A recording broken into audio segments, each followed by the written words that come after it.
नमस्कार दोस्तों, स्वागत है आप सभी का हमारे YouTube चैनल पर हैरी स्कैरी टेल्स में। मेरा नाम हैरी है। आज मैं आप सभी के लिए एक और सच्ची और बेहद डरावनी कहानी लेकर आया हूँ। ये कहानी लिखी है शशांक सिंह जी ने। अगर दोस्तों अभी तक आपने हमारे चैनल को सब्सक्राइब नहीं किया है तो नीचे दिए गए सब्सक्राइब के रेड बटन पर क्लिक करके अभी के अभी हमारे चैनल को सब्सक्राइब कर लीजिए ताकि आपको हमारी नई वीडियो की नोटिफिकेशन मिल पाए। तो चलिए दोस्तों कहानी शुरू करते हैं। मनाली के भयानक जंगलों से गुजरती हुई एक सुनसान सड़क पर श्रुति अपनी साइकिल संभाले तेजी से अपने हॉस्टल की तरफ चले जा रही थी। यूं तो अभी रात के 10 ही बजे हुए थे, पर पहाड़ी इलाके और चारों तरफ घने जंगलों से घिरे होने की वजह से माहौल डरावना हो गया था। आप खुद ही सोचिए कि आप जंगल से घिरे एक शांत सड़क पर रात के समय अकेले चल रहे हो तो आपको कैसा महसूस होगा। वही घबराहट श्रुति के मन में भी हो रही थी। एक तो बाजार से लौटते समय उसकी साइकिल पंचर हो गई, जिस वजह से उसे पैदल इस खतरनाक रास्ते को पार करना पड़ रहा था, और ऊपर से हॉस्टल में देर से पहुंचने पर वार्डन की कड़वी बात भी सुनने को मिलने वाली थी। उसे इस हॉस्टल में आए हुए 6 महीने बीत चुके थे, इसलिए वो वार्डन के व्यवहार से अच्छी तरह से वाकिफ थी। एक अच्छी ड्रेस डिजाइनर बनने का सपना श्रुति के लिए सब कुछ था, इसलिए तो वो अपने गांव चोबा से इतनी दूर मनाली के सबसे मशहूर Gulab Chand college of fashion designer में एडमिशन लिया था। ये कॉलेज एक तो शहर आबादी से दूर था और कॉलेज के पास ही यही एक हॉस्टल था, इसलिए इसी हॉस्टल में रहना दूर दराज से आए हुए छात्रों के लिए मजबूरी थी। इसी लाचारगी के कारण श्रुति भी वार्डन के रूखे व्यवहार को झेल जाती थी और आज भी कड़वी बात सुनने के लिए अपने को मानसिक रूप से तैयार कर लिया था, क्योंकि उसे पता था कि वो जैसे भी सफाई पेश करे वार्डन सुनने वाली नहीं है। टेलरिंग कॉलेज होने की वजह से हॉस्टल में सभी लड़कियां ही थी। हालांकि कुछ लड़के भी कॉलेज में पढ़ने आते थे, पर वो इसी इलाके के थे तो उन्हें हॉस्टल में रहने की कोई आवश्यकता नहीं थी। करीब आधे घंटे के पैदल सफ़र को तय करने के बाद श्रुति हॉस्टल के गेट पर पहुंची तो गेट खुला पाया और वहां चौकीदार नहीं था। श्रुति ने अपनी साइकिल पार्किंग में खड़ी की और हॉस्टल के अंदर प्रवेश किया। श्रुति का कमरा हॉस्टल की 5वीं मंजिल पर था और वह सीढ़ियों से ऊपर अपने कमरे की तरफ बढ़ने लगी। सीढ़ियों से चढ़ते हुए उसे ऐसा आभास हुआ कि कोई उसके पीछे चल रहा है, पर जब उसने पीछे मुड़कर देखा तो वहां कोई नजर नहीं आया। अपने मन का वहम समझकर श्रुति बाकी की सीढ़ियां चढ़ने के बाद अपने कमरे में दाखिल हो गई और एक राहत की सांस ली कि वार्डन की डांट खाने से आज बच गई।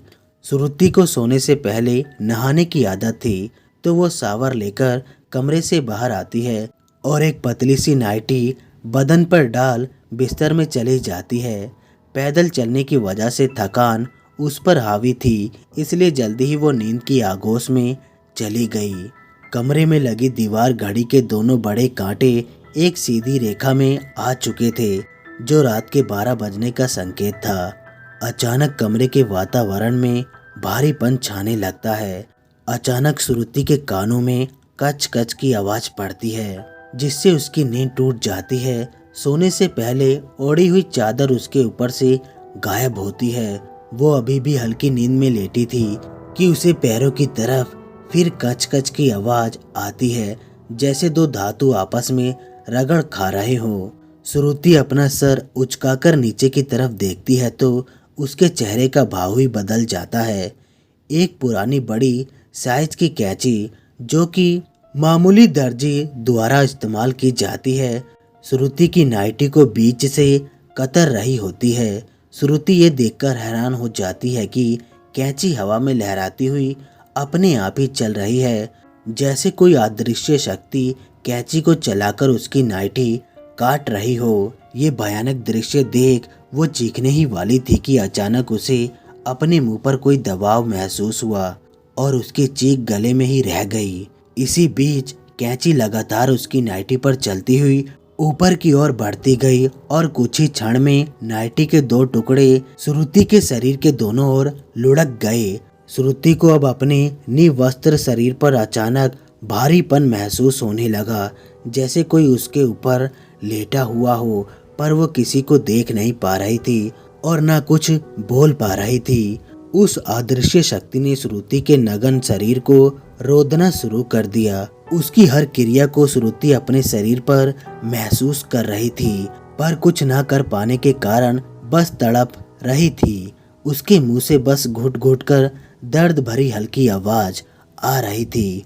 मुंह पर पड़ा अधिक दबाव और तेज पीड़ा के कारण उसे सांस लेने में दिक्कत होने लगी। ये हैवानियत भरा मंजर करीब आधे घंटे चला होगा। दम घुटने के कारण श्रुति की दोनों आंख बाहर निकल आई और उसके शरीर शांत हो गया।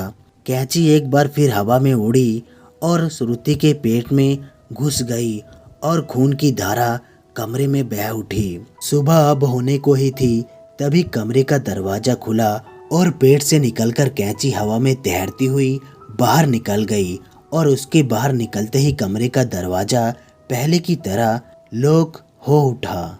सुबह सफाई वाली ने श्रुति का कमरा खटखटाया तो अंदर से कोई प्रतिक्रिया नहीं हुई। सफाई वाली का ध्यान अचानक नीचे के सुराख से बाहर बहते खून की ओर जाता है और वो चीख उठती है। उसकी चीख सुन हॉस्टल के सभी लोग जुट जाते हैं और सारा मामला देख वार्डन पुलिस को खबर करती है। थोड़ी ही देर में थाना प्रभारी रोहन अपने 2 कांस्टेबल के साथ हॉस्टल पहुंचते हैं। पुलिस की मौजूदगी में श्रुति के कमरे का दरवाजा तोड़ा जाता है और अंदर का नजारा देख सभी सहम जाते हैं। फर्श पर बिखरा खून और बिस्तर पर पड़ी श्रुति की वस्त्रहीन लाश, जिसके पेट में सुराग होता है। ये भयानक दृश्य देख सभी हैरान रह जाते हैं। इंस्पेक्टर रोहन सभी को एक तरफ कर उस कमरे का मुआयना करते हैं और फिर श्रुति की बॉडी सील करवाकर पोस्टमार्टम के लिए भिजवा देते हैं। हॉस्टल की वार्डन और चौकीदार से पूछताछ में रोहन को बस इतना पता चलता है कि श्रुति कल रात हॉस्टल देर से लौटी थी।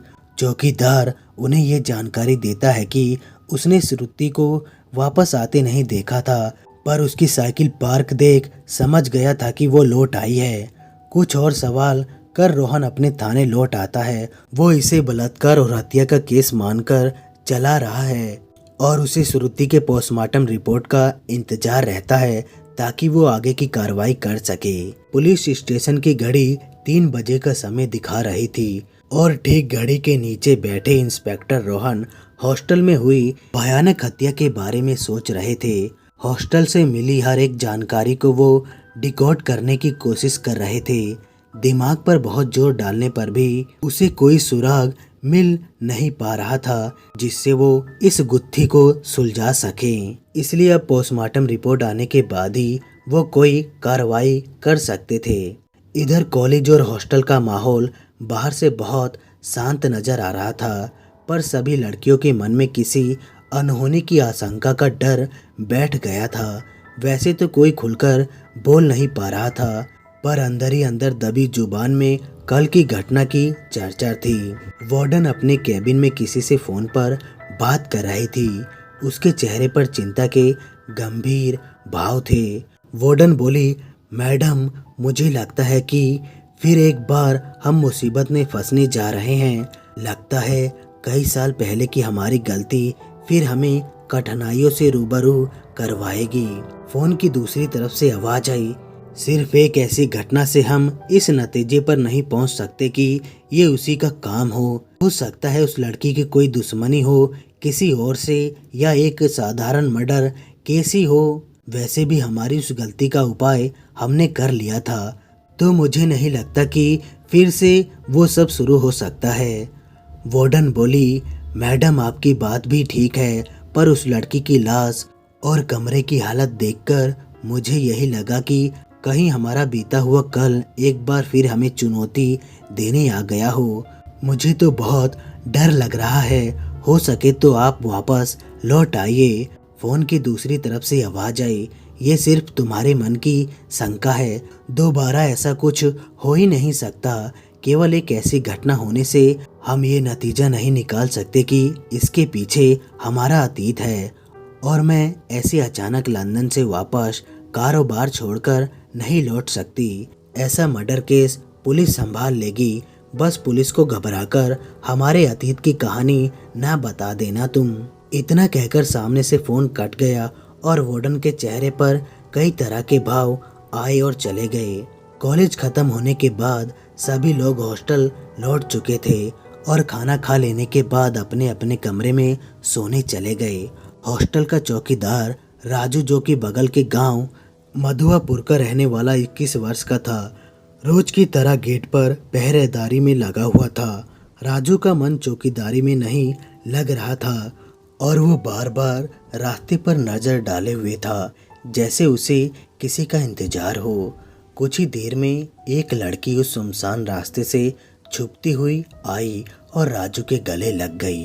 ये लड़की, जिसका नाम बिंदिया था, राजू के गांव की ही थी और 1 साल से दोनों के बीच प्रेम चल रहा था। दोनों के घर वालों को भी इसकी जानकारी थी और उन्होंने कुछ ही महीने के बाद इनकी शादी करने का निर्णय ले लिया था। कितनी देर से आई हो बिंदिया, कब से तुम्हारी राह देख रहा था, राजू बोल पड़ा। अरे नाराज क्यों होते हो, वो तो गांव वालों की नज़रों से बचकर आना होता है। इसी चक्कर में देर हो गई, क्योंकि शादी से पहले हमें ऐसे मिलते किसी ने देख लिया तो गड़बड़ हो जाएगी, बिंदिया ने मुस्कुराते हुए कहा। राजू बिंदिया की बात सुन मुस्कुराया और हॉस्टल की पहली मंजिल पर बने एक कमरे की ओर इशारा कर बिंदिया को वहां जाकर उसका इंतजार करने को कहा। बिंदिया को कमरे में भेज राजू हॉस्टल के गेट को ताला लगाकर हॉस्टल की दूसरी ओर चक्कर लगाकर देखने गया कि वार्डन मैडम सोने गई कि नहीं। यहाँ बिंदिया कमरे में पहुंचकर राजू का इंतजार करने लगी। उसका मन आने वाली खूबसूरत पलों को सोचकर रोमांचित हो उठा। वो ये सब सोच रही थी कि अचानक कमरे का दरवाजा बंद हो गया। बिंदिया दरवाजे की ओर पीट कर खड़ी थी। उसे लगा कि राजू आ गया और वो पीछे की ओर देखने के लिए पलट गई। बिंदिया को कमरे का दरवाजा तो बंद दिखाई दे रहा था, पर पीछे राजू या कोई और मौजूद नहीं था। बिंदिया के मन में आया कि शायद हवा की वजह से दरवाजा बंद हो गया होगा। बिंदिया खड़े खड़े थक गई थी, इसलिए वो बेड पर बैठ गई। बेड पर बैठते ही बिंदिया के चेहरे पर डर के भाव उभरने लगे, क्योंकि अचानक उसका ध्यान दरवाजे की कड़ी पर गया, जो कि अंदर से बंद दिखाई दे रही थी। कमरे में उसके अलावा किसी और की उपस्थिति नहीं थी। फिर जो दरवाज़ा उसने खुला छोड़ रखा था, उसे अंदर से बंद देखकर बिंदिया का दिल घबरा उठा। डर और घबराहट के कारण उसे हल्की सी बेहोशी आ गई और वो बेड पर निढाल होकर लेट गई। कमरे का वातावरण भारी होते जा रहा था। एक साथ कई कुत्तों के रोने की आवाज़ कानों में पड़ते ही बिंदिया की बेहोशी टूटी। बिंदिया उठने की कोशिश करती, उससे पहले उसे अपने शरीर पर किसी का भार महसूस हुआ, जिसके कारण वो उठ नहीं पाई। कुछ ही पल में 2 धातुओं की रगड़ने से पैदा होती कच कच की तेज आवाज उसके कानों में पड़ने लगी। उसने सिर उचकाकर पैरों के पास देखा तो हवा में अपने आप चलती कैंची नजर आई, जो कि उसके सूट को लगातार काटती हुई ऊपर की ओर बढ़ रही थी। शरीर के ऊपर पड़ते दबाव के कारण बिंदिया उठने में असमर्थ थी और डर के कारण उसके मुंह से आवाज निकलना बंद हो गया था। दूसरी तरफ राजू जब चक्कर लगा लिया तो कमरे की ओर चला आया। कमरा अंदर से बंद देख उसे हैरानी हुई और वो दरवाजे के पास आकर बिंदिया को धीरे से आवाज देने लगा। इधर वो हवा में झूलती कैंची बिंदिया के कपड़े को काटकर उसके जिस्म से अलग कर चुकी थी और उस अदृश्य शैतानी शक्ति ने बिंदिया के जिस्म को बुरी तरह से रौंदना शुरू कर दिया था। बिंदिया की दर्द भरी चीख बाहर राजू के कानों में पड़ी तो वो जोर जोर से दरवाजे को पीटकर खोलने की कोशिश करने लगा। बहुत कोशिश करने पर भी दरवाजा नहीं खुल सका तो राजू दरवाजे से लगकर रोने लगा। अंदर से आ रही बिंदिया की भयानक चीख उसके बर्दाश्त से बाहर हो गई और राजू दरवाजे पर ही बेसुध होकर लुढ़क गया। अपने साथ हो रही हैवानियत बिंदिया ज्यादा देर तक नहीं झेल सकी और उसकी दोनों आंख बाहर निकल आई और उसका जिस्म ठंडा पड़ गया। हवा में झूलती कैंची बिंदिया के पेट के आर पार हो गई। कमरे में सूरज की पहली किरण कमरे में पड़ते ही कमरे का दरवाजा खुला और कैंची बिंदिया के पेट से निकलकर हवा में झूलती हुई कमरे से बाहर आकर कहीं गायब हो गई। हॉस्टल में सभी गहरी नींद में थे। थोड़ी देर में नींद के साथ उनके होश भी उड़ने वाले थे, क्योंकि आज सुबह फिर एक भयानक मंजर उनका इंतजार कर रहा था। सुबह होते ही हॉस्टल में हाहाकार मच जाता है। हॉस्टल के कमरे में एक और लड़की की लाश वैसी ही हालत में पड़ी मिली और चौकीदार राजू को वहां बेहोश पड़ा देखकर सभी हैरान हो जाते हैं। बिंदिया को हॉस्टल में कोई पहचानता नहीं था, इसलिए सभी के मन में ये सवाल था कि ये लाश किस लड़की की है, क्योंकि पहले कभी किसी ने उसे हॉस्टल में देखा नहीं था। इसी बीच सारी आशंकाओं को दूर करने के लिए कुछ लड़कियां राजू को होश में लाने की कोशिश करने लगी, क्योंकि वही सारे सवालों का जवाब दे सकता था। एक वही था जो बता सकता था कि कल रात उस कमरे में हुआ क्या था और ये लाश किस लड़की की है। इधर वार्डन ने पुलिस स्टेशन फोन कर सारी बात इंस्पेक्टर रोहन को बता दिया था। खबर मिलते ही रोहन अपने सिपाहियों के साथ हॉस्टल आ पहुंचे। इंस्पेक्टर रोहन के हॉस्टल पहुंचते ही चौकीदार राजू को भी होश आ चुका था। राजू कल रात के बारे में कुछ ठीक से नहीं बता पा रहा था। उसने जब से बिंदिया की लाश को देखा था तब से वो अपना मानसिक संतुलन खो बैठा था।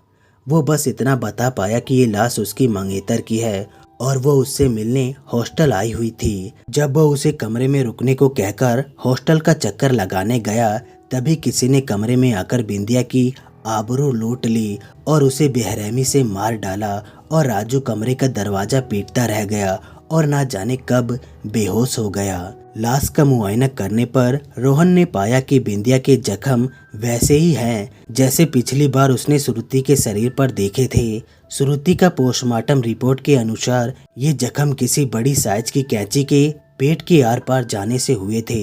हो सकता है बिंदिया की भी हत्या उसी कैंची से की गई हो। इसका मतलब कोई एक ही आदमी है जो इन दोनों लड़कियों के बलात्कार और हत्या के भयानक क्रिया को अंजाम दे चुका है। इधर गांव वालों को बिंदिया की मौत की खबर लगते ही सब लोग हॉस्टल के गेट पर जमा हो गए।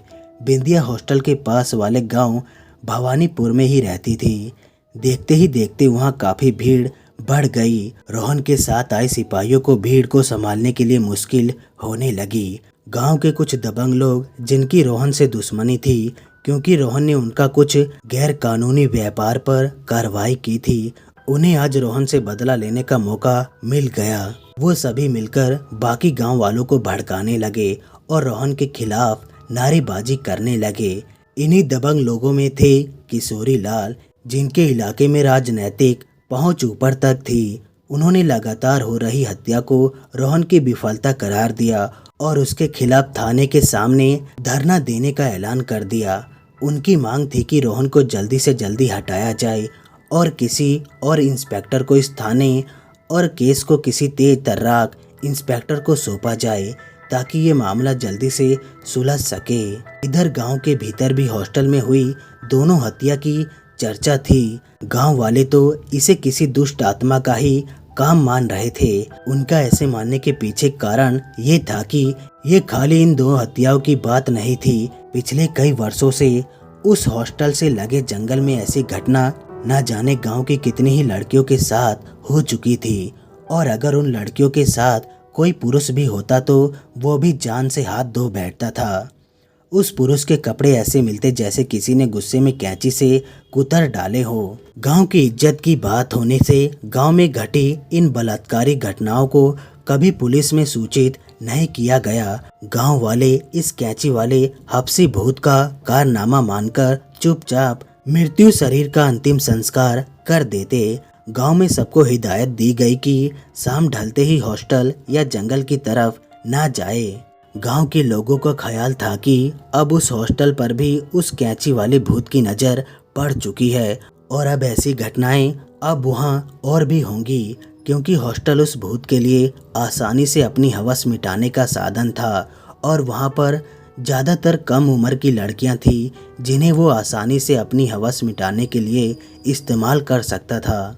गांव के कुछ लोग चाहते थे कि हॉस्टल वालों को आगाह कर दिया जाए और उन्हें यहाँ से जाने को कह दिया जाए, पर वो ऐसा ना कर सकें, क्योंकि अगर हॉस्टल वालों को आगाह किया तो पिछले साल गांव में हुई मौतों का राज खुल जाता और उनके अनुसार इससे उन गांव की लड़कियों की इज्जत दुनिया के सामने नीलाम हो जाती, जो लड़कियां अब तक इस घटनाओं की शिकार हो चुकी थी। गांव के भोले भाले लोग अपनी उन मृत बेटियों की आत्माओं को कष्ट ना पहुंचाएं, इसलिए चुप ही रह गए। तो दोस्तों, कहानी अभी बाकी है, पार्ट 2 बहुत जल्दी आएगा। कहानी आप लोगों को कैसी लगी लाइक और कमेंट करके ज़रूर बताएं और साथ में हमारे चैनल को भी सब्सक्राइब कर लें ताकि आपको हमारी नई वीडियो की नोटिफिकेशन मिल पाए। तो हम आपसे मिलते हैं नेक्स्ट वीडियो में, तब तक के लिए धन्यवाद दोस्तों।